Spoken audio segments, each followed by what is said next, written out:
Welcome to Bragging Rights, episode 13. Oh, quick fingers there. I've been practicing that all week. What, your fingers? Yep. Cool story. First time with our new sponsor, Comscaff, Commercial Scaffolding Limited. Tell you a bit more about them later. And once again, at Tribal, which is currently closed, so it's nice and quiet. Don't have to edit all the background noise like I have been, which is good. Yeah. You edited that? What, the background noise? Yeah. Don't even get me started. I'll play you the original. It was madness. Absolute madness. Baggy trousers playing in the background. Oh, come on then. This is weird, this. Recording at like 10 a.m. in the morning. Is that what time it is? Yeah, something like that, yeah. Oh, I've lost track. 10:41. There we go. On Bank Holiday Monday. Yes. Right. Let's just get straight into it then. Let's. Another derby. Another defeat for FC. At home. At home, yeah. Who's going first? Don't know. I mean, we won. In fact, we was the only team in Super League to win on the road this weekend. The only team to win Is away. that so? Yeah, Interesting little stat there for you all. I believe. It's not really on the road though, is it? Yeah, it's 4 miles away. Yeah. I mean, it was on the road for me. I can hear someone talking over there. Yeah, I don't know. He's just mumbling to himself. It must be Layla. I actually think he was trying to fact check what I was saying, and I was just like, Yeah. Just ignored cut him. it off. Yeah, Just- but yeah, it He's was so desperate to get on this side of the camera, isn't he? But yeah, it is on the road. It is technically on the Yeah, road. fair. But Nah, it wasn't yeah, that's far. fair. And the way the police behaved, shepherding me out across them bridges, you'd feel like we'd come from a different country. Really? I just hate them bridges. I just don't like walking. I don't like it. And then you get to Clarendon, you think, well, I don't want to go in there because it'll just kick off. So then it's a real long walk to get to a nice pub, isn't it? And you think, well, let's go back to Tiger's Lair then. But yeah, anyways. Are there any nice pubs You in just put nice pub and then Tiger's Lair in the same sentence. Do you know Josh. why I love Tiger's Lair? No, just because it is like a big Rovers pub, and with it being so close to your place, it's just class. Like when you go in, it's got the Rovers flags up, and we always go in there on like game days. We run coaches from there, and I think it's so close to where you are. Really, you should have that. Yeah, it's very odd. It should be an FC pub, really. I It's never like Red really L. knew that anyway. It's like Red L being an FC pub, isn't it? Yeah, it on just wouldn't Marfleet, make yeah. sense. Anyways, Come on then. We digress Let's- once again. Yeah, it's just me talking about walking. And Let's get into it. Come on. Thoughts. How are we doing this? Are we doing a just discussion? We're having a free for all. Free for all? Yeah. Okay. Why Josh not? loves the free-for-alls, don't you? Does. Yeah. Well, we'll let you kick it off because you won. Thanks. Throw me right under the bus there. Well, I mean, you as in both of you. Josh can kick it off. Can I throw him under a bus as well? Because I ain't got a clue where to start. No, let's start before the game. For me, the lead up to it was a bit more quieter than it was for the cup game. But for me, my nerves were higher. And I don't know if that's because Hull probably could have gone top if they'd have won. And I don't think I'd have been able to cope with that. But even through the game, my nerves were all over the place. I was nervous by the time I got into the stadium. So I felt okay most of the morning. I only had a couple of pants on the way. I wanted to, enjoy the game and not be sort of impaired. Speaking of that pan, how did that make you feel, Dean? And that was nothing to do with nerves either. Yeah. And then I got in maybe 90 minutes before kick-off, maybe somewhere around there. And once I was stood there, and it all sort of started feeling as though actually, yeah, this is pretty big, because the pressure then did start to build a bit. And I thought, I don't want to spend the weekend knowing that you're top of the table. And so then it did hit me, and I thought, I kept trying to remind myself of a bit what we spoke about in the preview last week of, in my opinion, we are a more complete team, and we didn't have sort of as many injuries or missing players. There was only a few question marks for us. We had some players like Batchelor returning. So I kept trying to keep that as a mantra of actually, we should be able to win this. And then every time I felt a bit better, you start going, yeah, but it's Derby Day, and form goes out the window. And It's like this side saying this, Yeah, this side absolutely saying that. that. For me, I wasn't that nervous. I think I'd maybe convinced myself that, and you disagreed with me, that there was no pressure on us. And that was my mentality going in. I was like, no one's really expecting us to win. We ain't supposed to be competing with the likes of Rovers anyway. Yes, it's a derby, and I was just maybe trying to have that side of the feelings. But I was quite relaxed, and throughout the game, I was quite relaxed as well. I don't think there'd have been many people in that position the same as you. I think that's because you were dying. Maybe. You had other things on your mind. Yeah, like the fact that potentially. you probably should have been across the road at Hull Royal, on a drip or something. Like, Or probably across why you the weren't nervous. Or across the stadium at our side. It was really nice at our side. That's Jimmy's job, isn't it? Well, Jimmy's already joined the I go masses. once for a dare, a bet, or whatever it is, and you're never going to let it go, are you? No. Fair enough. Just you wouldn't wait. either if it was the other way around. No, so I won't. I absolutely won't not. next season. I definitely What won't. I've got at home is I've got 2 real nice photos, and it's the photo of you at Craven Park, and then next to it I've got that photo of you in the Rovers shirt when we was in Portugal. And when I feel down and when I'm writing my notes, I just look at it and go, yeah. Next to that, you got a picture of you and your lass on your wedding day. Is that what Oh it no, goes that like? didn't make the cut. Does it not? She watches this, doesn't she? She does. Oh, wow. Not anymore. No. But yeah, I get the point. So I think that going back to the start, the nerves coming through. It wasn't until we kicked off that then I sort of settled. And I know we've got the full game to discuss, and there was some good rugby played, but I genuinely didn't feel once during the game that it was in doubt. Oh, I did. And I know that sounds like real bad because I know that a lot of people disagree with me because there was a time when you was within one score and you was throwing the ball around, and there was a period you was playing better than we was. You looked like you had more energy. And I think maybe that was a couple of cups of confidence by the second half, but I didn't feel too bad throughout the game. I did feel nervous before. So for me, I definitely felt nervous before, and I think I'm going to give credit to a journo for the first time ever. Matt Shaw, I don't know if you read it on All Live, did an absolutely brilliant piece. I had it saved, but it's gone. About like the lead up to the derby and how the derby's the biggest, in rugby for him because he's a neutral. He's not all Rovers. He writes for Rovers more than all, but how no one really enjoys derby week. I hate it. Like it's no one ever gets excited for the derby. It's that ingrained in the city and in families that people just kind of keep quiet. They're like, oh God, and it's more about there's less excitement for winning. It's more nerves for losing because it's that the bragging rights, as Josh does, are more important than anything, and losing them is worse, I think, than winning them. Yeah, I agree with that. Yeah, it is, and I know we always say about people on social media and ignoring what they put, but it has been quite amusing to me this weekend, after this derby on this occasion, to see what I would call so many black and whites clutching at straws. Because that's when you know you've won the bragging rights. When you've got the absolute rubbish, like I sent you guys the other day, we actually won that game on Friday. No, you didn't. You've got people I get that. online. That has been both ways, though. No, I'm not saying it isn't, but that actually helps you afterwards. Once the nerves have settled and it's more of a relief than an enjoyment when you win a derby, then you start seeing but 1985. And the league isn't won on Good Friday. And you start to see people commenting. That's when I start to think, actually, you've won the bragging rights now. You've done it. It's really good. Most games you don't get that. Most games you're sort of happy throughout the build-up and fans are singing and you can go in Tigers Lair not Tigers Lair, you can go into any pub in East Hull and fans are happy cheering. But you're right, there's almost like an energy change before a derby where there's this nerves, and I think I did get sucked up into that.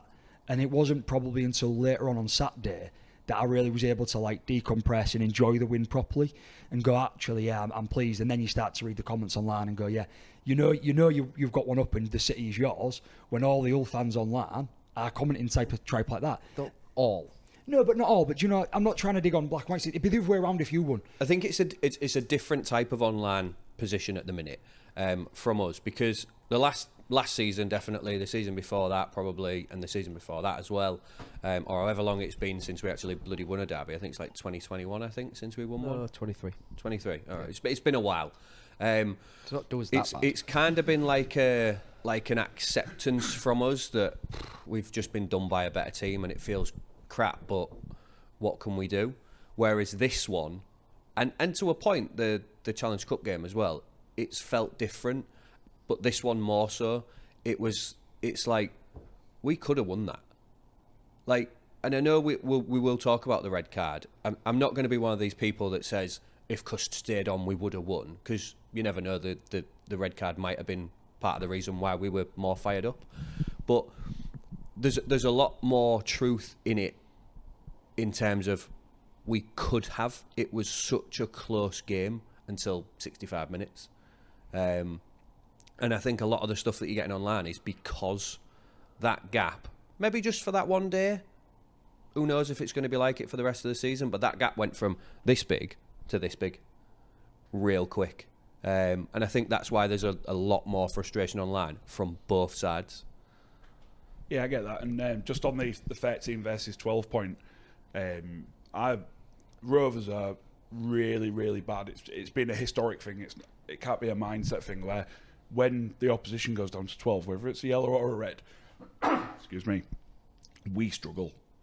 We always struggle against 12 men. Yeah, there just seems to be a bit of history on that. You're right, you can't say for certain, and we have seen a lot of comments about, we could have won that. That is fair. You could have won that game. You could have won it with 12 men, you didn't. You could have won it with 13 if Cust hadn't have been sent off. But what people seem to forget and aren't willing to discuss when they say that is, the game's a completely different animal if that player hasn't been sent off. The game plan, the structure changes, and not just for the team that's lost a man. Because what we then had to do was defend against a team that are going to play, and I think I spoke about this the other week, that you play with a little bit more creativity. You throw more balls that you wouldn't normally do. You try and be a little bit more energetic in your approach, and it can catch teams out. You band together in your defence. And yeah, two of your tries that really, watching back, we should have stopped, in my opinion, with our defence being as good as it has been this year, actually came from not so much panic from us, but from you keeping the ball alive and being a little bit of mavericks and keeping us guessing. And you wouldn't have attacked that way with 13 on the pitch. I disagree with that. You look at our last 2 tries, and you just said 2 of our tries we scored 3, so one of them must be part of this. Them 2 tries are tries we have scored not very often, but often this year. The Borough, Asiata, Caesar link, and then it goes out wide. So say we wouldn't have used that, I think you just said that. No, it's not that you wouldn't do that. One saying about the way the game changes in ebbs and flows. Well, you wouldn't have defended like that. We wouldn't have defended like that. But you would have known that's how we was going to attack because we have that shape. Yeah, and that's we'd attack what I'm like that. saying. The game plan changes because we know you attack like that, and we know that's a good setup. If you said Asiata to Martin or whichever way the hands it goes through, so we have a different shape. Once you've got a man down, it changes because you're attacking with a little bit more. And I'm really struggling to get the right word here, but a little bit more freedom, and a little bit more throwing balls out and more offloads. It's not a little bit more of. It's less. It's a little bit less thought. I think that's how you play when you're down to 12. It sort of makes us feel like a stand-on. It's not just as it happens to most teams where it keeps you guessing a bit more. See, for me, I'm with Dean. I disagree. I think the only try that we scored that kind of wasn't a typical 2025 LFC try was Ashworth. And that was purely down to whatever went on with your defence there, where you weren't communicating. It was like, who's going to get this ball? Who's going to get this ball? And then Ashworth came in and got the ball. Ashworth as well. Like, it was miscommunication between Morg and I think it was Broadbent. But the effort from Ashworth to get that ball, that's determined. He deserves a lot of credit for that. He deserves effort for just ploughing on, keeping his eye on the ball and just being like, I'm going to get this ball, I'm going to get this ball. But at the end of the day, Morg or Broadbent should have got that ball. Ashworth really didn't have any right to get to that ball before they did. They were scared though, weren't they? Because every time they was going to get a ball on the trial line, they was going to get a risk getting smashed in the face with a real dirty hit. So are we moving on to the red? Should we move on to the red? Nervous. So we're 16 minutes in then. Let's move on to the red. I'm going to do a quick... Was it a red? Yes. Was it a red? Yes. Was it a red? Yes.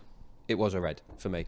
100%. I've seen comments online. I've seen people saying, what's he meant to do? Is this close? Is this close? At the end of the day, by the letter of the law, his shoulder went into Morg's face. It's a red card. Did he mean it? No. He didn't mean to hit him in the face. He meant to put a shot on, right? Yeah, I agree with that. Because when we talk about the comments online or what people have been saying about what's he supposed to do, right? Very fast game, very fast moment of the game. Whether he was going for the ball, got beat to it by Morg, and then went to put a tackle in, or then sort of panicked, it was a split-second decision, and it's very hard to do, right? But for me, his body shape and the fact that his hands are dropped by his side, so he doesn't wrap his arms at all, is like he's trying to put a shot on there, which is fine. You can try and cream someone on the line like that. But did he mean to hit him in the face? No. Did he mean to put a shot on? I think in that split second, he was like, well, I ain't got the ball, so now I'm going to whip this guy. Yeah. And it's not even just it's not a split second, is it? I mean, it is. It's like 0.1 of a second he's got to make that decision. And then he's also got to drop his body. He's got to position himself right. He's never going to be able to make that shot clean in the space that he had. Like, there was no intent to injure. There was no intent to hit him in the face. He was quite clearly going for the ball, and then 0.1 seconds before he got his hands to the ball, which is quite clearly shown if you look at Rich Whiting's Instagram or Twitter or whatever it is, and Dean mentioned it earlier, when Morg gets his hands on the ball, Cust's foot is under the ball. That's how close he is. Yeah, because he's stepped for the tackle. He's not trying to go for the ball. Of course he is. He's trying going for that ball. Initially, he's going for that ball until the second Morg catches it. Why else would it? Why else would his it? hands down there then? Look at the picture. Look at the picture. Look at the picture. The second that Morg puts his hands on the ball, Cust's hands are both in front of him. Like that. His foot's under the ball and both his hands are in front of him. If you slow that down frame by frame, his hands don't drop until Morg touches the ball.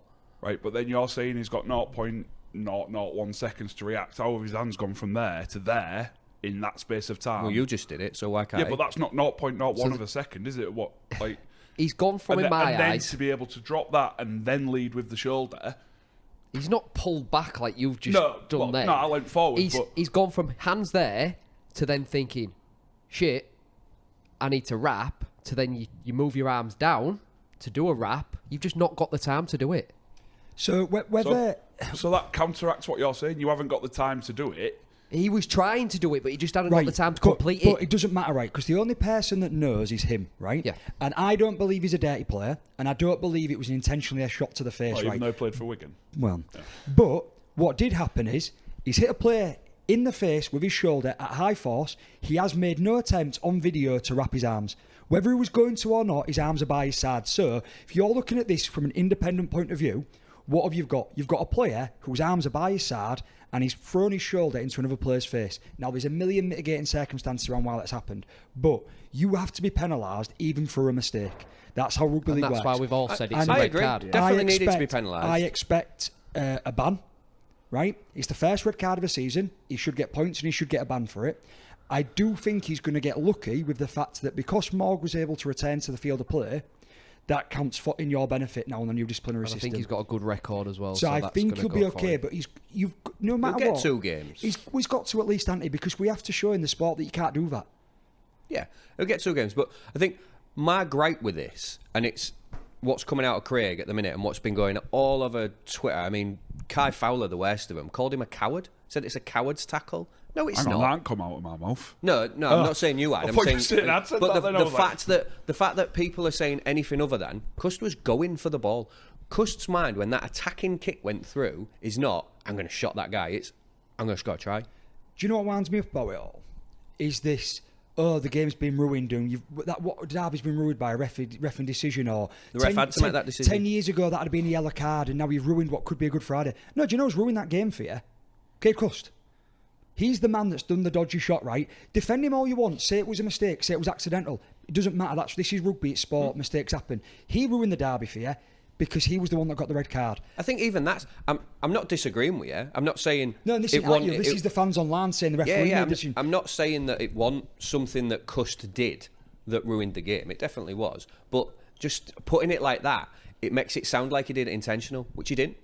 But I think sometimes you have to be like that with the fact that people are looking for excuses and people are looking for caveats as to why FC lost the game and, we nearly won with 12 men and if we'd have kept 13, we'd have won. The reality is, don't have your players doing things like that, whether it's accidental or not. Don't make those mistakes and then we'll see if you can beat us with 13 men. That's the reality of it. And then it will always seem like it's, pardon the pun here, black and white, when it actually isn't. It's a grey area. But we're never going to know.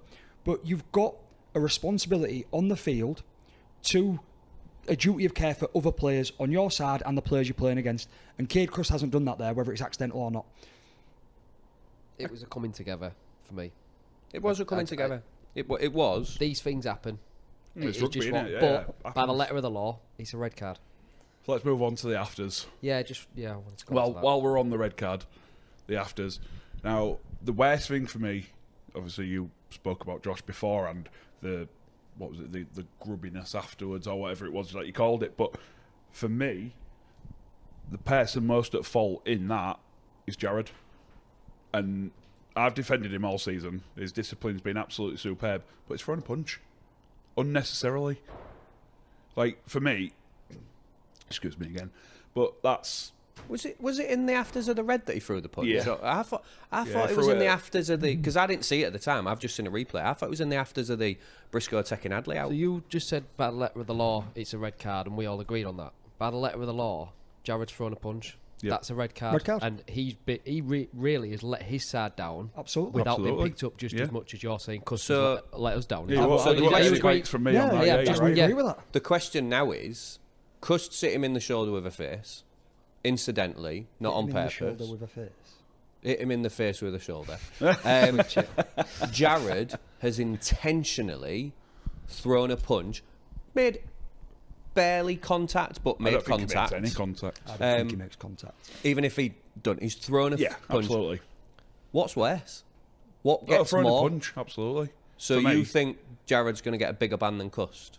By the letter of the law, he probably should do, yeah, because that's intentional. I'm not sure whether he'll get a bigger ban or not. I wouldn't be surprised if he gets one. I don't think he can throw a punch in this day and age. I don't think it was in the afters after that tackle. I think he throws the punch. Yeah, Jimmy was right. That's my Jimmy's fault. right. It's the later on when the punch is thrown. It isn't after the Cust incident. Oh, my hands up. We want to watch the sport, and we want it to be big, and we want it to be physical, and we want to see these collisions. And what we see a lot now is handbags, right? And you know, there was some incidents towards the end where tempers were boiling over. You know, I don't know what SA was doing for you, but right near the end with the final scuffle we had, you know, he wouldn't be calmed down, and he was grabbing at everyone and trying to rip shirts, and I think it was just frustration. But that was May that started that. No, but I'm not saying, but it's pointless, all them things, because we don't get what we want. We don't see Biff anymore, do we, right? No. So all them incidents, nobody ever gets penalised from, really. It's usually, come on lads, don't make me sit you down, blah, blah, walk away. If in the middle of that a punch is thrown, that's the criminal act, isn't it? And Jared has thrown one. So yes, he should get a ban for that if it's being picked up. But what's worse, because again it's a grey area, he didn't make contact. So the intent is wrong. But what is worse is, let's stop trying to get over the fact that Cust has hit somebody in the face with his shoulder. Not getting over the fact. We've discussed that. That's a separate incident. I'm accepting that Cust did But something no, wrong. you said to start this conversation then, what's worse? No, The yeah, that's throwing just a punch or hitting someone in the face no, with a because shoulder? I just want to know, like, what... Because they're both... If he makes contact, it's contact to the head. They're both contact to the head. I just don't know, like, what... Because it's the disciplinary panel. No one bloody knows what they're going to do. Like, what opinions are, like, what is worse, a shoulder to the face in a tackle or a punch? It's one of those, or is isn't it the same thing? A punch like, that connects is worse. I thought he did. Not with any great force, but I thought maybe glancingly. he hit Asiata, who also he runs in. Yeah. Unnecessarily, and he runs round of about 4 or 5 people. He runs round the group, I think, to get in there. So I don't know if he sees something that's triggering him off to do that. But it's just handbags, and it's just pathetic. There was no need for him to run in. There was no need for There anyone. was no need for that to kick off. I actually spoke to Dean Adley after the game in here, and I was like, "What's all that about?" And he went, "I don't know. Like, you know, just Briscoe just came out of nowhere, and it just wound me up." And I'm like, "But you're winning the game." Yeah, but we have... But still the emotion, whether you're winning, losing, it's a derby, it's yeah, an emotion I completely thing. agree with it when you don't have to throw the punch. I do disagree a bit with Jared didn't need to come in. At the end of the day, we all wanted our teams. I bagged on you as a team last year for not having players that defended the young players in there, that's right? true. Yeah. You didn't, and so I'm not changing the way I am about these things. You wasn't protecting young Jack Charles, Logan Moy last year. They were getting battered and nobody was running in. What we have as a big forwards pack, but what we do have as well is a guy who was literally the archetype of a enforcer in rugby league in Jared Weir-Hargreaves. Of course he's going to come in.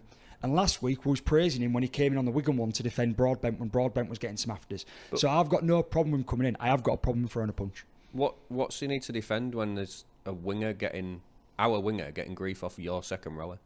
Like, it's not like one of our big boys versus one of our young lads, is it? It's No, like that's fine. Sadly and But Briscoe. you're talking about what you're watching back when you've seen the game. In the heat of the moment, all you're seeing is people in the middle. You're not thinking that's a winger. Oh, that's a second row, I'll stay out. You're thinking defend your team. in the heat of the moment and in the afters now, like, I look at that and I just think, it just wasn't needed. Like, No, I it's just not don't needed, get it. but Like, at the same time- why were we so under your skin at that point in the game? And it proved that we were under your skin by the fact that when Broadbent got dragged into touch by Litton and Martin, it kicked off, and I'm like, what's going on? You're winning the game. You've been playing against 12 men. I think that's a frustration thing on Rovers' part because of how the game had gone and how disappointed we probably were in our performance. That's not to take anything away from Hull FC, so I don't think I'm trying to do that because I'm not, because they deserve every bit of credit that they get, especially for getting themselves back into the game. But I think it's frustration on a Rovers' part because I spoke to a couple of players in here afterwards and they were all a bit upset about how we'd played and how we'd managed the 12 men. So possibly that. I'm not going to say it's right to run in. I'm not going to say it. What I will say is that's a very black and white view. We didn't have 4 or 5 incidents that were caused by Rovers and only Rovers players ran in. FC players were running in, they were grabbing shirts, they were ripping shirts as well, right? So this isn't just you was under our skin and we kept running in and couldn't hack the pressure. Let's have it right. Players from both teams were doing things they shouldn't do and getting involved in the handbags. It was very high emotionally, wasn't it? But Just a little bit, wasn't it? Yeah. anyway, that about wraps that up before we start having our own shoulders to faces in here. Okay. Go on then. Press the button. Let me talk about the sponsor because we have a full-time sponsor. Are you talking to me? Is it on the screen? No? It'd be nice if you just let me know when it's on the screen. Thanks. Great producer. So we have a full-time sponsor based in Hull, Commercial Scaffolding Limited, or Comscaf. 30-odd years of experience in and around the city and around the country, providing safe and professional scaffolding services to industries that require working platforms at height. They've been around forever, haven't they? So, yeah, if you need any quality scaffolding, 01482 782 181. And the producer's not looking, so I don't know if he's putting us back on screen or not. That'd be really nice. Thank you very much. There we go. Go on then, we'll start the individual sections since we won.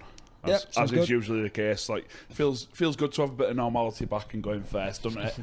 But yeah, so we've obviously spoken about pre-game and stuff, so I think I'll just go straight in with the tries. Our first try, we spoke about it, I think it was beforehand with Dean, was Mikey Lewis. His spot, I think it was Liam Knight, who was slightly out of position. I think it, just sorry to jump in, it goes back to this. It goes from Litton actually Getting going out. that way, Yeah. which then gives you Mikey the ability to be able to Right, do what he did. I'm not going to play further back, so good shout. But yeah, like to spot him slightly out of position, and just it's those 1%, isn't it, that we talk about as fans, and you know it led to our first try, and It was a great first try. I mean, like, you're right, Litton does make it. He goes that way. He's very quick. We catch Knight so slight out of position. The commentators talk about this as well. I think he jumps out. Sorry. He jumps out a little bit.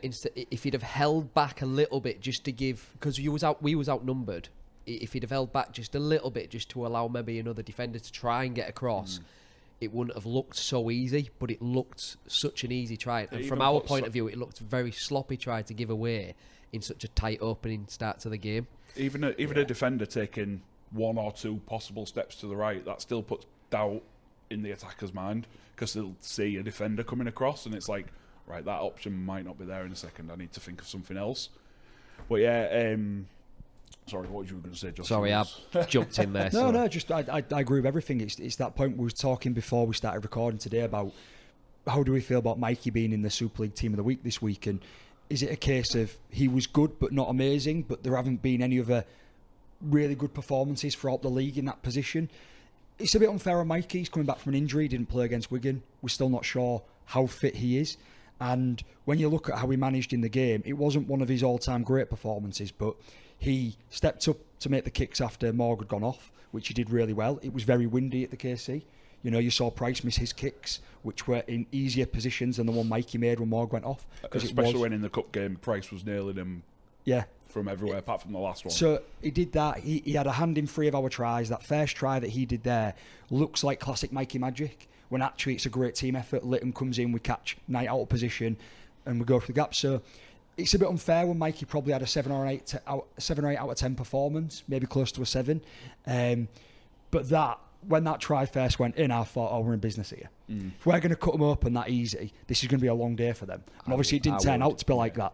But that's how I instantly felt. Yeah. It was a great pace from Ollie as well, who, you know, Briscoe might be 35, 36, but he's still got a touch on him, hasn't he?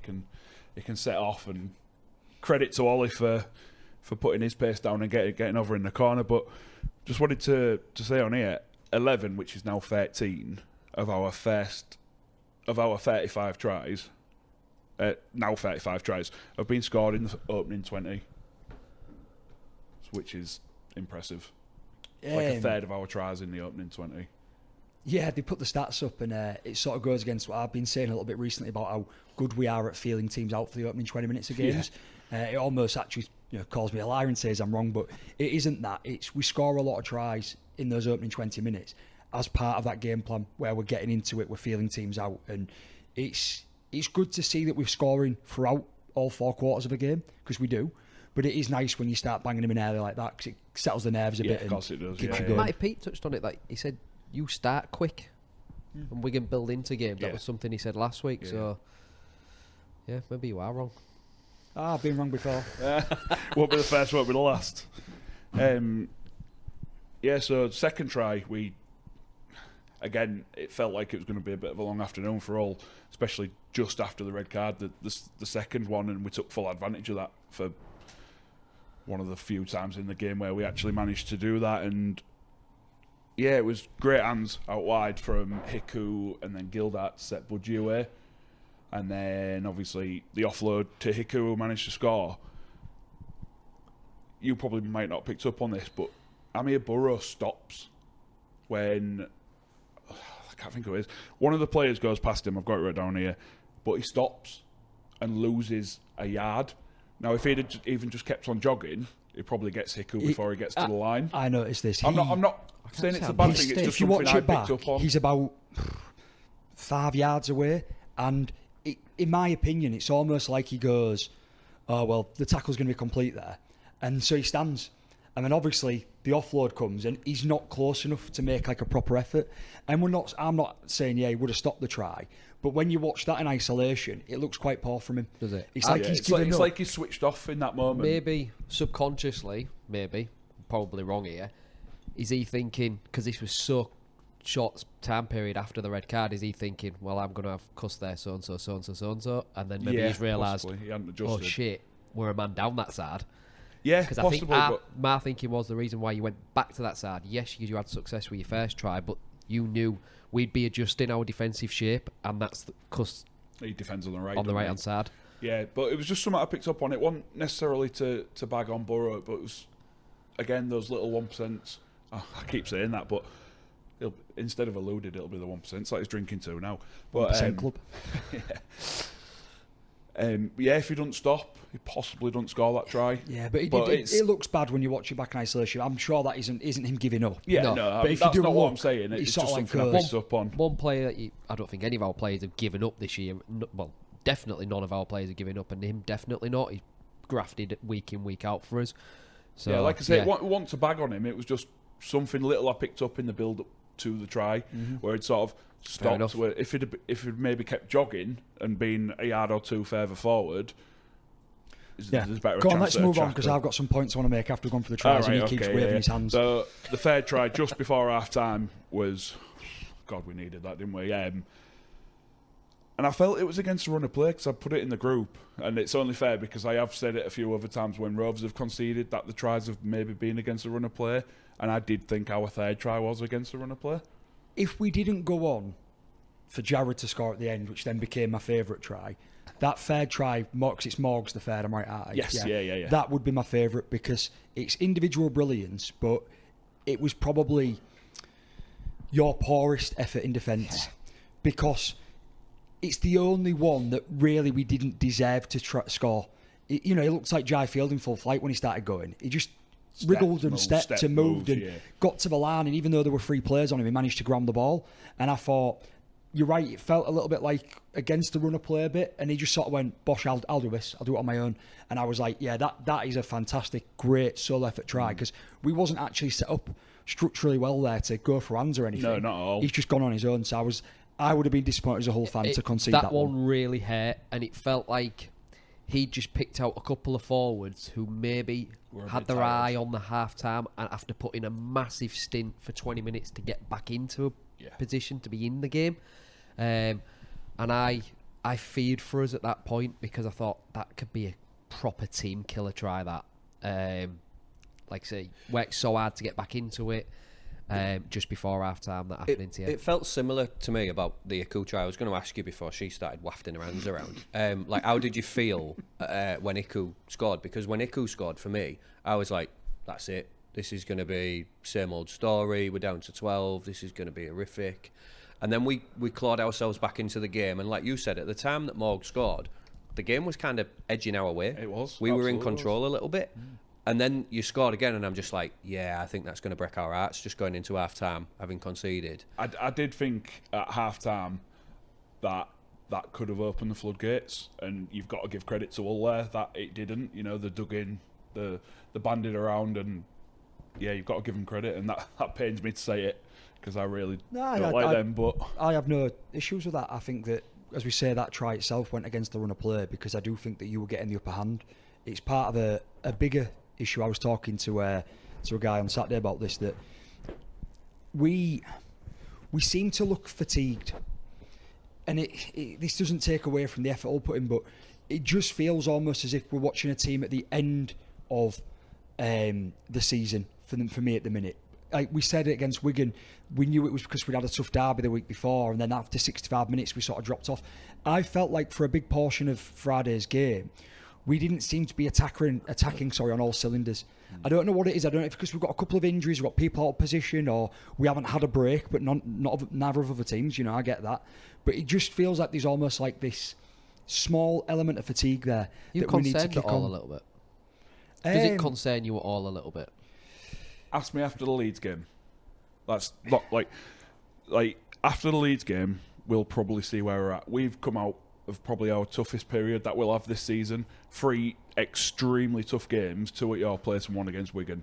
You know, if you're taking 2 wins out of them 3 games, you've got to be happy. It doesn't concern me yet, I agree. We've got a few more games to go before we can really say that. But I think it's just rugby and it's tough. Yeah. And I think that we have had some tough games throughout, like everybody has.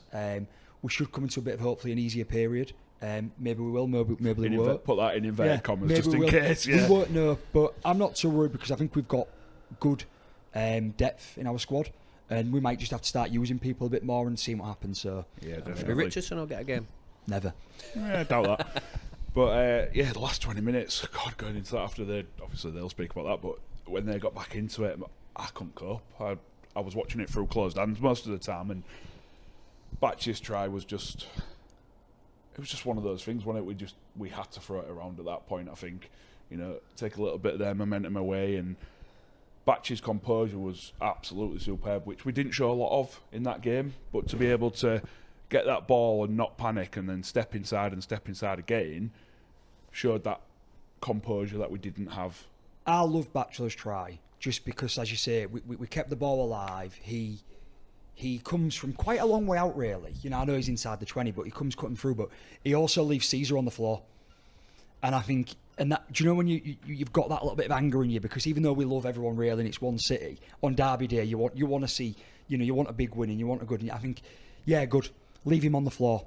You should be handing off him. He's not that good a defender. He is 35, you know. And I felt bad afterwards because I thought, actually, don't be so negative about Caesar. The guy's just busting his gut to try and run across to make a tackle. It's nothing about Caesar. I think that was a sign for me of how the game had got to me in the moment of going, just how much in the balance the game was. Was that coming across as pure relief for you then? Absolutely. I've got down here, I'm going to read it verbatim. This is how I felt at that moment when Batch scored. Lost my shit at that point, more out of relief than anything. Yeah. Because you just felt like that might have broke your resistance, and it did in the end. There's no point doing it to me, telling me to wrap it up, when he's the one talking there because he can't see you. I know. Cry about it. I'm going to be 10 minutes over. I've got loads to speak about. It was the sucker punch try. It did seem to suck the life out of us, and for me, that was when I knew the game was I didn't think we had two more tries in us to come back. And you'd put a lot into it up to that point. Especially after we missed the kick as well in our last one, and it was like, it's not just one try to get level. It's 8 points now, we needed more. That was, the killer. And then finally, I've got down in here capital letters, Jared. Simple as that. But before you get into breaking down the try, which you're probably going to do because I know what you're like, I've seen a few comments online of, he's only here for a payday, you know, the typical Australian coming over from the NRL for a payday season. You look at that emotion and that passion on his face and the enjoyment he got out of that, he loves it. And tell me that he's here for a payday. I said this a few weeks back. He is your Frank.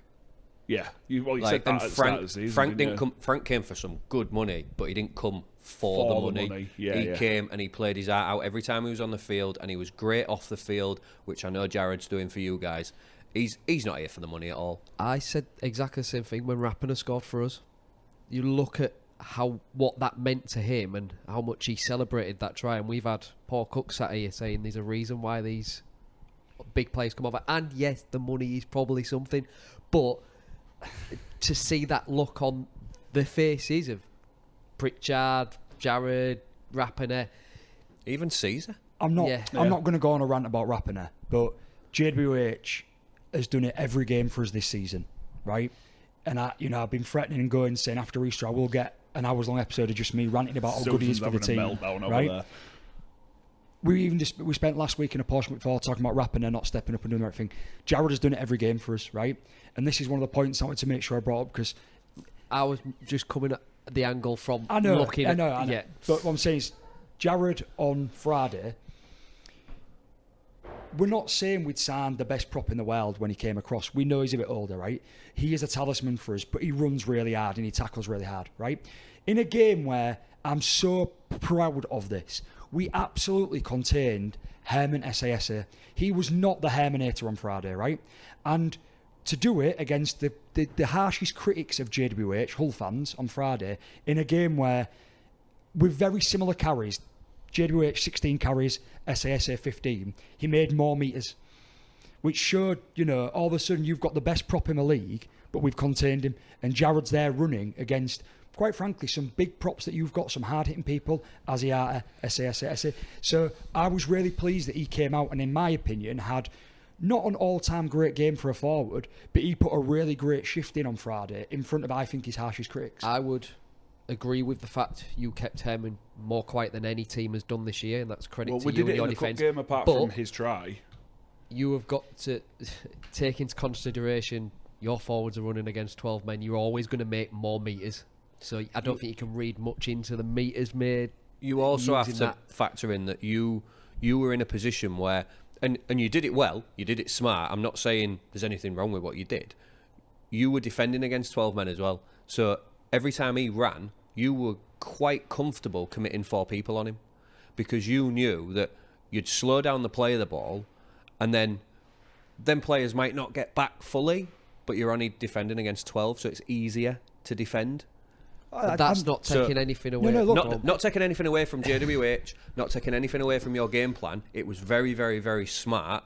But looking at the stats for that game, it's always going to be skewed in JWH's favour. Right, and so absolutely, there's always caveats to things like this. At the end of the day, same as what I was saying about Cust before, we can't have what ifs and we can't have, this is that. At the end of the day, on Friday, we contained SASA really well, and I'm taking that as such a win. Yeah, you should. Jared made more metres than him on a similar number of carries, right? So if you want a direct comparison between you've got the best prop in the league and we contained him, and that's part of the reason we won as well, whether it's 12 men or not. And I was pleased for Jared that he had what I thought was a very good game. He ran hard because you was committing 4 men to Jared because you have to when he's in full flight and he's going. So it was good for him to do that, as I think, in front of, third time I'm saying it now, his harshest critics, because the most of the noise about him coming for a payday and he's going to spend most of the time in, with penalty points and banned has come from Hull fans. Just one final point. I spoke with Jared. First thing I said to him was, I didn't know he was a gymnast. He went, I did, mate. Like, I properly butchered the Kiwi accent. And then we was outside. And he felt like he was here then. I'm going to swear here. It's fucking cold, eh? Like this. And I was like, it's certainly not Bondi. He went, you're not fucking wrong.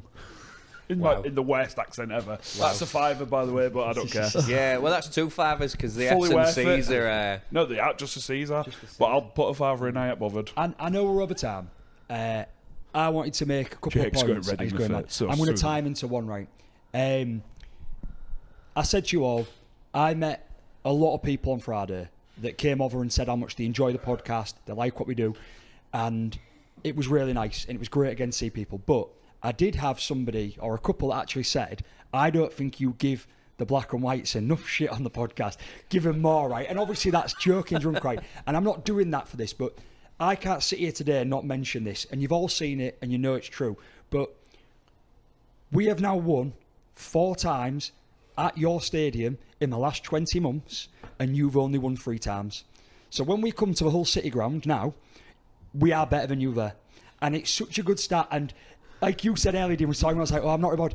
Like, I'm not letting this podcast go about putting that in. You've won 3 times in 20 months at your home ground, and we've managed to win there 4 times.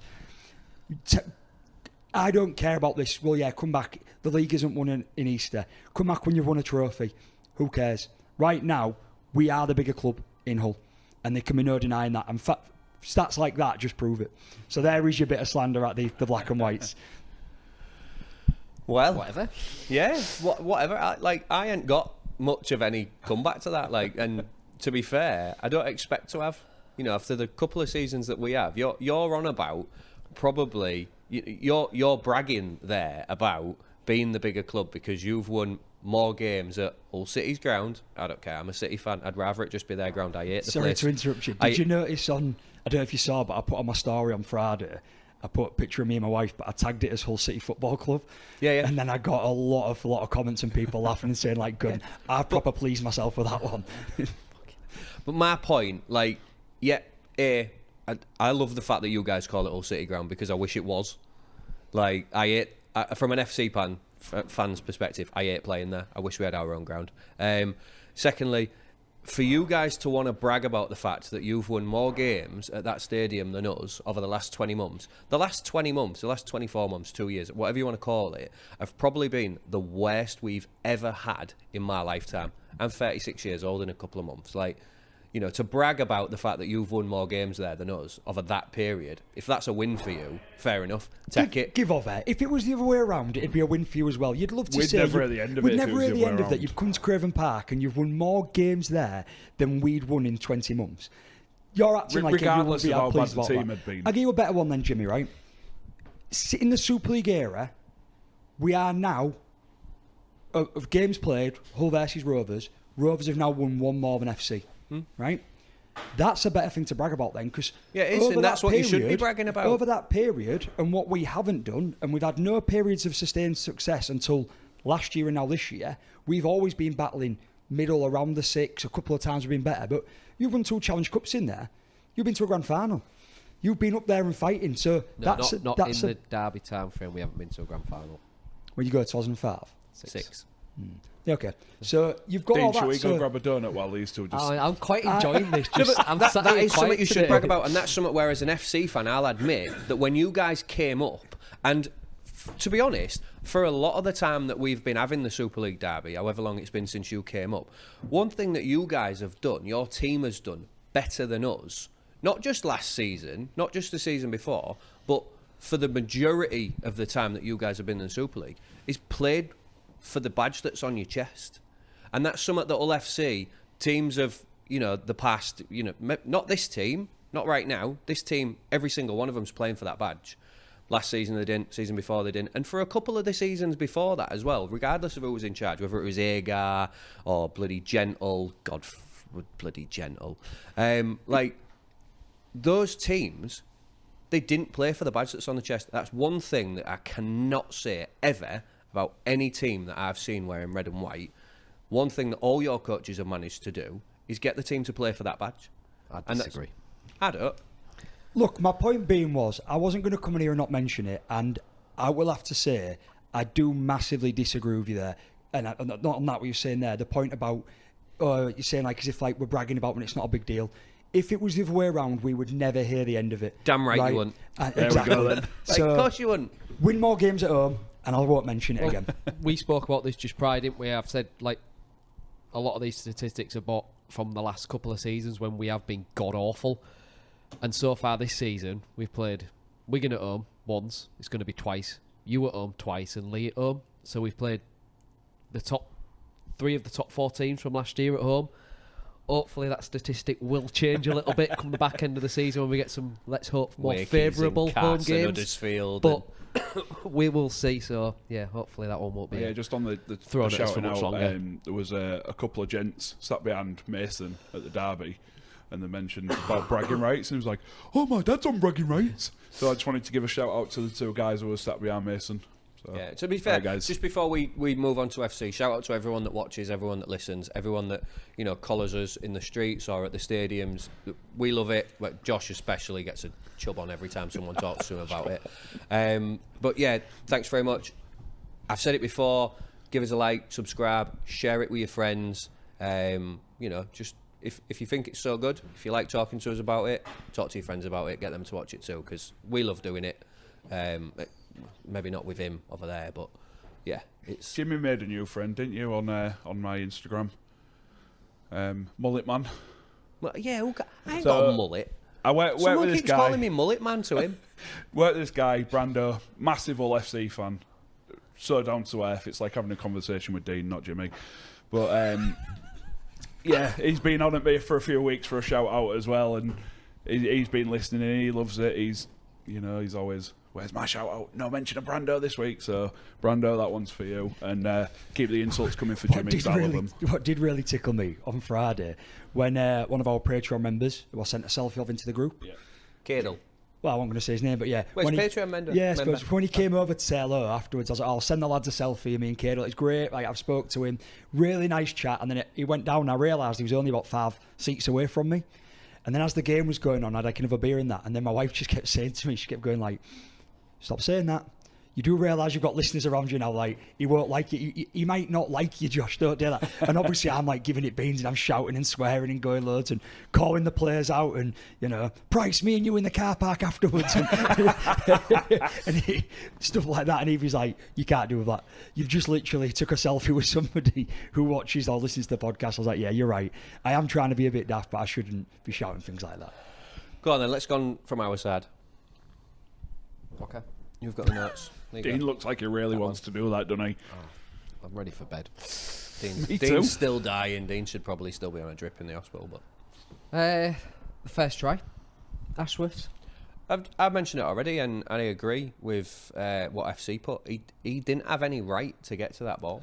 I think the kick, the speed of the kick really fooled everyone because it come off his boot like a rocket, and then it bounced, and just the whole pace of the ball just seemed to slow right down, which give Ashworth a chance of getting to the ball.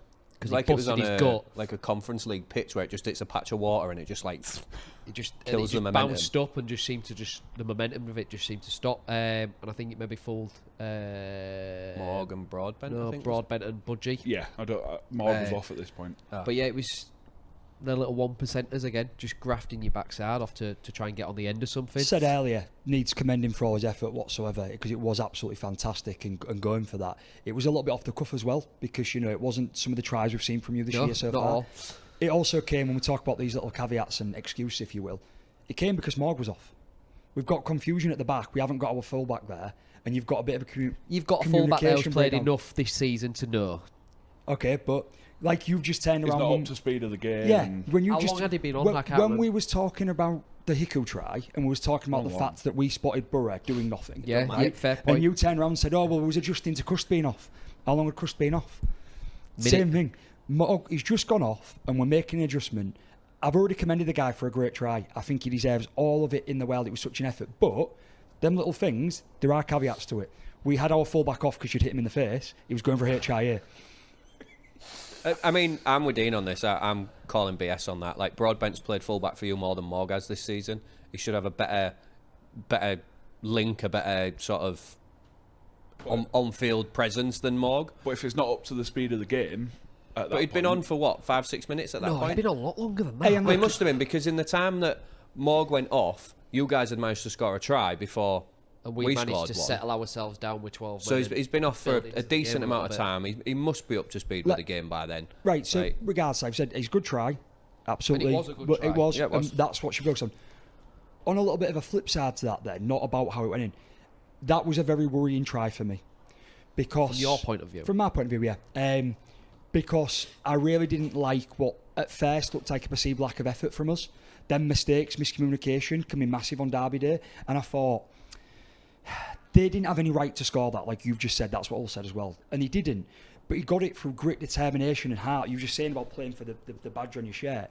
And I was like, I don't like that. Rovers don't concede tries like that. Not against FC. You know, we don't want that. And it was probably gave me that little bit more of the nerves because I thought, come on lads, we've got to do better than that. And so it was a worrying try, despite the fact of the little caveats to it and the effort to score it. So yeah, it did put me back a bit. I'll admit, when we scored that, I didn't in the opposite to what you felt in terms of like you felt a bit disheartened by it. I didn't feel, obviously felt happy, you know, cheered and jumped up and scored the try, but I didn't feel anything like, yeah, we're going to get back into this or they need to be worried. I still felt it kind of went against the run of play, which it kind of did at that point, and that you guys would probably get back on top of it. I even texted Lano at the time, and I was like, this is going to be a long day. Like, I still felt after the Ashworth try that it was going to be a long day. It was the following 15 minutes or so, 10-15 minutes, where I started to get my hopes up a little bit until you scored, until Morg scored. We spoke last week, or you asked a question about Ashworth. Did you pay any interest into his performance at all on Friday? Because from my point of view, I thought he was our man of the match. I thought he came on. I thought he, sorry to interrupt, he troubled your defence with his runs, ran some really good lines, muscled up really well in defence, and played out of position again.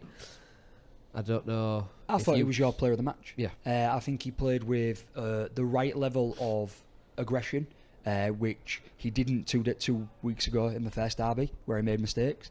I think that he didn't really make many errors that I can recall. He was up for it. He ran hard. He tackled hard. He was involved on the right side of the grubbiness, the hand on the face on the floor, but not going too far, like not the elbow on the face or getting involved in the afters so much that I can recall. And yeah, I think he was probably deserving of your player of the match. Yeah. He did a lot more for your team than any other forward in your team, I think. Yeah, so I didn't deliberately watch him in the game, but he stood out live when we were there, and then when I watched it back, I kept an extra eye out for him just to see if what I initially thought was actually how it had occurred, because obviously we all know you see it differently when you're at the game. And yeah, I totally agree, he was absolutely superb and he played right on that level, right just before the line where it would have gone too far. Yeah. And which was absolutely superb. Which is where you want your players to be played. Absolutely, especially in a derby. Briscoe's try. Jimmy can't remember it. Can you remember it? Well, you've got the notes in front. You wrote a load of stuff, and then you want me to read it. Well, I'm not saying you have to read it. I'd I'm like you trying to have figure your out. own Like, opinion. we were the first to score after half time, weren't we? Yeah, the first two, James. Oh yeah, because yeah. I worry with you about your try After last week. after last week. Where you got the Mr. Tryout. Oh yeah, I missed Litton's try. Yeah, I still that's feel why I'm bad a for bit- that. Yeah, yeah. I still feel bad for that. So don't pull a face at me. I've got every right. It's not just either try. It's not just Briscoe. It's not just Rapana's try. It's this whole sort of first sort of 25 minutes of the second half for me, and it was so tight, so nervy. Yeah, we were the only ones that scored in that period, which still surprises me now considering. But I said it to you when we got back here after the game, didn't I? Like that game, I'd probably say for the full first 65 minutes, really, it was so back and forth. Yeah. You never had full control of the game at any point. We never had full control at any point. And it was so like, even though we scored them 2 tries in that first 25-minute period of the second half, I still couldn't look at that and think we're in control, because it was so like, we'd get control, then score a try. You'd get control, and we'd hold you out. We'd get control, scored a try. And it was just a ping pong match and up until 65 minutes when, let's face it, fatigue told, and you guys, Broadbent managed to get in, and then Warrior Hargreaves decided to enter the Olympics. Bachelor, it's. I always get them two confused. Yes, but it was. I said to you as well here. It must have been such an entertaining game for a neutral. And the one thing that I keep thinking that aside from being, if I take myself away from being an Hull fan, and I go back to that piece that was on about that Matt Shaw wrote, we as a city, not as Hull FC, not as Hull KR, we as a city get looked down on by the rest, by everyone else, whether they're in Yorkshire or not. What we did as two teams on Friday was proved that collectively, I mean, you guys, yeah, you're ahead of us, fine, I get that, but we're pushing ourselves back up there, and if we can keep pushing, we've proved that we've got an opportunity here as a city to really put our foot down, stamp a flag in the ground, and say, no, this is us now. This is our time. It's not Saints and Wigan over in Lancashire that are going to do it all. There's going to be a lot of pressure on us from Wigan to do this, but as a city, we've got a chance to mark ourselves down as Hull is the place to come for rugby league. Yeah, there's a saying, it's to do with Dons, we have it on our wall. It's like a mural that says it's us against the world, and no, the world doesn't stand a chance. That's exactly what it feels like. This is the only time in my lifetime, and I hope we take advantage of it, this is the only time in my lifetime where it's ever been the case where both teams are in position, potentially. We've got a lot of work to do. We have. Hull FC have got a lot of work to do. To really say, fine, let it be us against the world, but we're on top. And I think that 25-minute period especially showed that. So back and forth. Yep, you guys, you came off, you ground us down. You did what you needed to do. You played the long game. I thought earlier on that you might start throwing the ball about and trying to tire our defence, but you didn't. You played a really sensible long game. But that 25-minute period was fantastic to watch, even as an Hull fan, even knowing that, this is going to come to a crashing end potentially at the end, and it did. But you can't feel that effort, that commitment that you've put in. No, I agree with everything you've just said there. I don't think at any point in the game was any team fully on top for longer than a few minutes. Probably some patches where it was Rovers were on top for 10, but then you was on top for 20 minutes or so in that second half. Yeah, no disagreements. I think the big thing for me is, I said this before, I'll say it again, I'll say it every time people ask me, I want Rovers and Hull to be the best two teams. I think it makes it entertaining. Sport is so good when you're on a knife's edge, and I want us to be playing in grand finals. I want us to be playing a Challenge Cup final against each other. I know the nerves are killer, I know people don't want that, but Dean's feeling ill. Do you know what I want right now? And I think as a city, as two teams, we've proven that it is, and I know you're going to disagree, it is the only fixture that I think the NRL can pick for Vegas next year. I don't disagree. I want that, but I just you don't think they'll pick it. No, yeah, I don't. and I think the Challenge Cup quarter final and this have proven that Hull ain't going to get bullied anymore, and B, the atmosphere that you get from them games. I know it's always real tense, and we spoke about this before the game. It's real tense, and it's a bit quieter than it should be sometimes because people are so bloody nervous about. You're more worried about losing the bragging rights than you are, positive about winning them. But you put them two sets of supporters in Allegiant Stadium, even if it's only half full, they're going to make a bloody noise. It's so good as well. Like, you look at the story, the narrative behind it, like for Rovers, where we've come from being relegated, only a few seasons ago, not even to that. now 30 come years back. ago, they nearly won an Old Kingston Rovers. Right, and then you two have got that narrative, and now you've got this narrative because you're rebuilding, you're building. Like, do you know what I mean? We say expansion doesn't work in rugby league. We say we can't go anywhere. You guys, when was you started? 1999, Gateshull? So expansion does work, because look where you're coming now. There's a reason you get so much shit on the internet. internet. You're going to come up.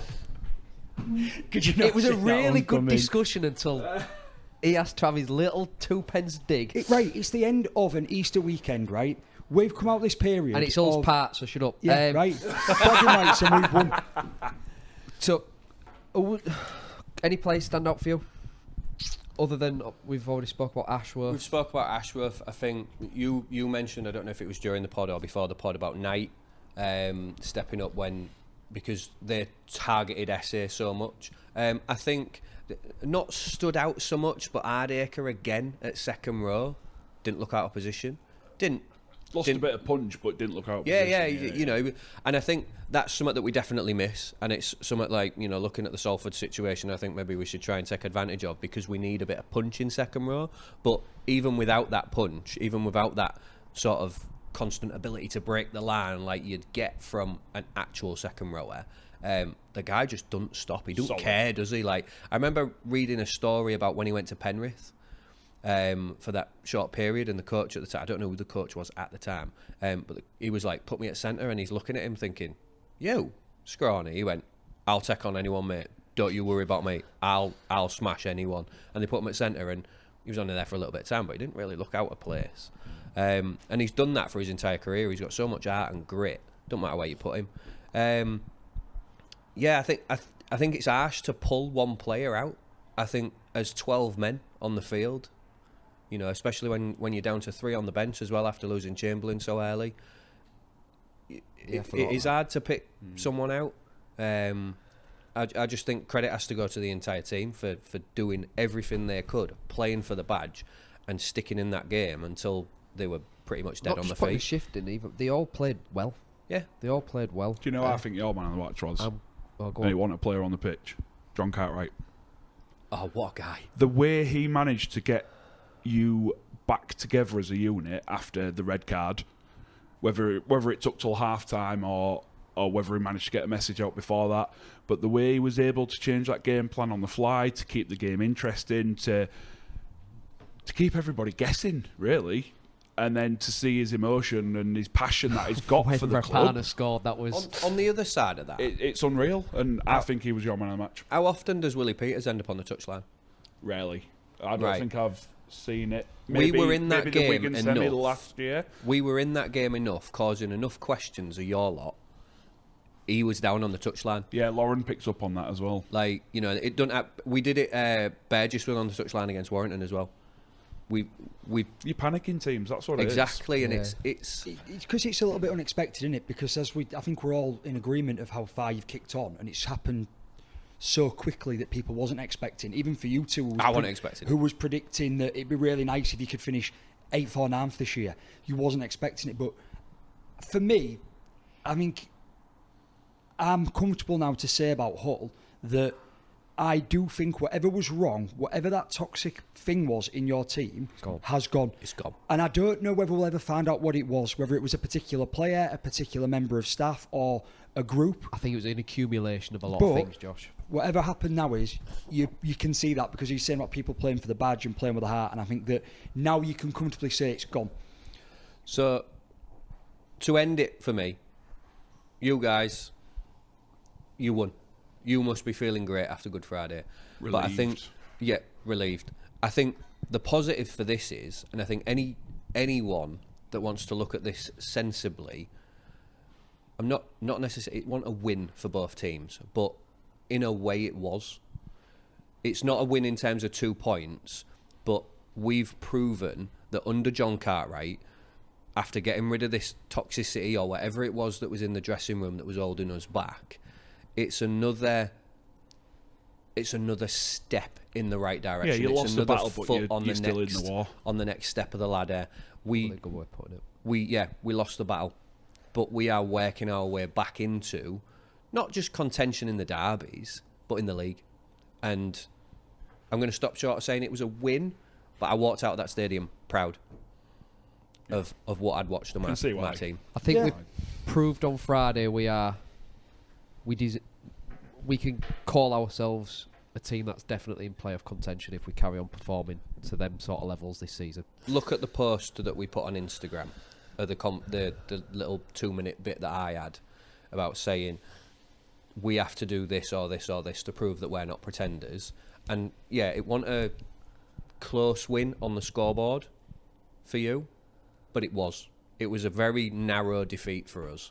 And we've proven in that game and through the rest of this season that we're not pretenders anymore. We're where we should be, probably further ahead than where we should be. Further than you're expected to be. You should be proud of it. You should take all the positives that you can because that's how your team grows. That's what we've done as we have rebuilt. Yep. But what we will take is we will take the 2 points and we will take the bragging rights. That's fine. For now. For now. What's next? Give me a thumbs up then when it's ready. Look at him barking instructions and can't even get it so right. Slow, I know. Travel. Right. So, Travel, Friday night, 8 o'clock kickoff. Leeds Rhinos versus OKR. If you can't make it to the game, or if you don't want to go, because I know you have to pay for your coaches because your owners are cheap, you can come watch it here at Travel. Sunday, 3 p.m. kickoff. We've got Hull FC, God forbid, against Wigan again. We just want to get all the hard games out of the way. Again, if you can't make it for no good reason because it's a home game, you can come and watch it here at Tribal. And then, lastly, just same as 15% off for members. Make a booking in advance. Come in, show your season pass. You can have it on your phones if you're a Rovers fan. Next season, you can have it on your phones if you're an Hull fan, but not quite yet. Woo! But Is that confirmed? Yeah, by ticket office the other day. Oh, right. I was so glad. I actually said to it because I forgot my season pass, and I went to the ticket office. I was like, "Can I get a reprint?" And I was like, "It'd be so much easier if I could just get it on my phone." I never leave my phone at home. He went, "Oh, yeah, you can next season, City and FC." I was like, "Yes, thank God for that." Makes more sense, doesn't it? Because you've got the scanners anyways. So Yeah. it makes more sense. Anyways, predictions. Yeah. I'm off the top spot. I don't think we don't really need to look ahead to the next two games, do we? As such, I think for you guys, you already mentioned Leeds is going to be a test for you after a really tough sort of 3-week fixture. For us, I think I just touched on it. Wigan, We beat them last time. So. we've just got to get what we can get out of that. We've got a long rest. Win away. The positive that we've got after playing so long with 12 men, and the fact that we're probably not going to have Cust, is we've got an extra 2 days rest over you guys, but you guys have only got the week, haven't you? Yeah, but we haven't got an extra 2 days rest over Wigan. So. And the big thing for us as well, not as a full preview, is we've got some selection choices. We've got some headaches to make in a bad way. We've got Budgie definitely can't play because he went off for a head injury. So he what can't was up play. with Davis as well? And then Davis, we're not clear on what the injury is yet. Dislocated his shoulder. I was talking to him. I fanboyed. I did a Jimmy and Josh, cousin Josh, and fanboyed. I was speaking to him on Friday. He said it was a dislocation. Came out, went straight back in. He's going to have scans. I don't know if he said today or tomorrow. And then we'll know the extent. He said he's probably 90% not going to play this week, but then targeting the game the week after, even after a dislocated shoulder. So it's not trying to disrespect Leeds, but you'd probably just get away with putting Broadbent on the wing. We've got 2 injuries on the wing. Would you? Yeah. So then we've got these things we need to sort. So it's not as a foregone conclusion we'd like it to be. Like I say, I think there's a bit of fatigue there. We've got to travel to Leeds on Friday night, and we've got some selections to make to cover where we have got now a few injuries and a few players that are just coming back that might be at 100% as well. So we'll see. I just think, especially with a dislocation, especially with the shoulder, for someone that plays rugby league, protect it. If you're not 100% needed on the field, you got Leeds. You don't need to play. Leeds away. Then you've got, is it Salford at Magic? Yes, on the 3rd. You could argue. And then, you don't really need to be playing your strongest. Yeah, you don't need to be playing your strongest. And we've got players to come squad in. And players in that Salford game. Obviously, after the Mickey Mack injury, we was unable to play Leyland at the derby because he had got a HIA, so we've got him to come in. Dorro was man of the match at this weekend for Bradford, who was out on loan there. We can bring him back in the forwards. So we've got options, and I'm sure Peters will make the right selections. But I think these next few weeks up until the semi-final, you'll be. I mean, to be fair, the way things are going, you might have a free week with Salford because there's still talk of them going bankrupt. Is there really? Yeah. Wow. The investment that they've got is conditional upon them agreeing a deal for the land and the stadium, and which the council have not agreed to. So that's why they can't pay the bills. Well, it works. It's a Union Stadium, isn't it? Yeah. So let's move on. Yeah, let's do predictions. Yep, not a problem. So Dean had a cracking week last week. I've had a not so good week. I dropped from 1st to 4th, I think. Dean moved into the top 10, I think, and now don't have to scroll down. Got the yellow cap, didn't I? Did ya? Yeah. Yeah, he was in ours and the Hull FC. Boom. My. You don't have to scroll down now to see where you are in the standings. What do you have to do, Jimmy? What? Turn it upside down to be top. Yeah, something like that. To be fair though, I am still bottom, but it's such a tight thing. I think there's 3 points in me catching Susan. I think 4, I think. Possibly. It's all very it can all change in the 4's space only of 2 a week. weeks. 3 weeks It's ago, I fine. was 2 points behind him, I think. Yeah, so that's I how was much like it can 10 change points with a behind good you. week. What did Yeah, tickle now me you're though, only like my dad texted me because he was second this week behind you, and all you could see is you've got the exact same points. So you obviously didn't go in to see the breakdown. You could just see you both got, and you said, "This is presenter privilege, and I don't like it." Come on Deal then. with it. Let's start off the week on Thursday night. Another big game. So coming thick and fast, aren't they? Warrington versus St Helens at Halliwell Jones. So I think it's going to be really tight. I've gone for Warrington by 2. I've gone for Saints by 14. Saints by 6. From Warrington by 8. And Susan has also got Warrington by 8.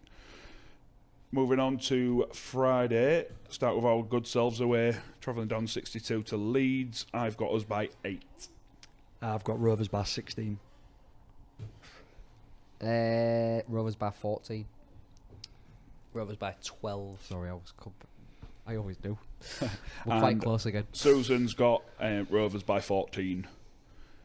Moving on to the John Smiths, or whatever it's called, Alfred McAlpine now, or I don't bloody know. Huddersfield versus Castleford. I've gone for, I don't think it's going to be a very good game. I've got Cast by 4. I've got Cast by 8. Cast 7. Cast 14. And Susan's got Cast 8. Catalans versus Wakefield. This one's quite an intriguing one for me, I think. You know, Catalan are sort of coming into their own. Wakefield are very good away from home. But I have plumped for Catalan by 10. I've also gone Catalan by 10. Catalan by 4. Catalan by 7. Ooh, a couple of 7s in here this week. And Susan's got Catalans by 10. So across the board for Catalan there. If it goes ahead, Salford versus Lee. I've got Lee by 16. Lee by 22. Lee by 26. Lee by 30. And Susan's got Lee by 18. Finally, over at the Circle, Hull FC versus Wigan, and I think Hull will be in the game. I think Wigan will just have enough. I've got Wigan by 10. I don't expect Hull to fall over. I think it'll be a really close game. I'm expecting a scoreline at the end that flatters Wigan, where they'll pick up a late try or two. And so this is the reason why I've got Wigan by 18, but it's not a slight on FC in that way. We see it from Wigan time and time again. They did it against us. I think the scoreline flattered them last week against us. Massively. So that's why I've got Wigan by 18, but I do think Hull will be in a good contention. You do realise they're still going to give you crap on Twitter for... They can do. Do you know why? Do you know why, Jimmy? Why? Because you've only won 3 games at home in 20 months. So come at me. I got Wigan by 14. Exactly the same thinking as what Josh has got. I've got behind it. Wigan by 10, and again, I think it'll be a late. I think they'll probably lead throughout, and they'll get a late try that just bumps them up into double figures. And Susan's got Wigan by 20. No one cares. Idiot. Anyway, Well, that unpicks that. That was fun. That unpacks this I'm week. glad we don't have to do this again till September. Oh, God. I said to Josh halfway through, I said, I hate the Derby. Oh, no, it might be Dean, actually. I said, I hate the Derby podcasts. Because there's so much difference in opinion on how we see things. And For the last 15, 20 years, me and you have said on Derby Week, we hate Derby Week. Yeah. Religiously on I've every... always hated And now it. it's gone in Do you the know what last the worst year bit is for you to- guys? The next one, if we carry on the way we're going, is going to be even worse. Unless there's another red card or something like that, I can only see us gradually getting better and better as the team bonds and we get players back, especially in the second row. imagine if it's for the League Leaders' Shield if we're that far in front. Imagine if it's to knock you off and let Wigan win the I League know, Leaders' yeah, Shield. I mean, that was a caveat. But we've to got quote that Josh. one, and then we're probably going to have one in Vegas in February. Touch wood. Yeah, that'd be nice. But then again, looking how Wigan and Warrington have gone since then, it's... You just have to laugh at Jimmy sometimes, don't you? We started this season with him going, all he was doing is comparing to how rubbish there was last year. And I just want to be 10th if I can be 10th. And now he's talking about a game in September going, yeah, it's going to be real tough for Rovers because we're going to keep building. Have you all watched back from Since last September? week? And have you watched back at all from last week? The point where he mentions... The clip that we put on Instagram. We all yeah, have, I've seen the we have clip, to yeah, stop yeah. mentioning last season, and we just all have this same look upon our face of shock that he's the one who's come out with that quote. Oh well, Brilliant. right. God. That's it. Thanks very much to our new sponsor, Comscaff, Commercial Scaffolding Limited, and Cheers, again Alex. to Tribal for letting us in before they open today and being the home of the pod. From me, see you bye. See you bye. See you bye. See you bye. See you bye. See you bye. See you, bye. See you, bye.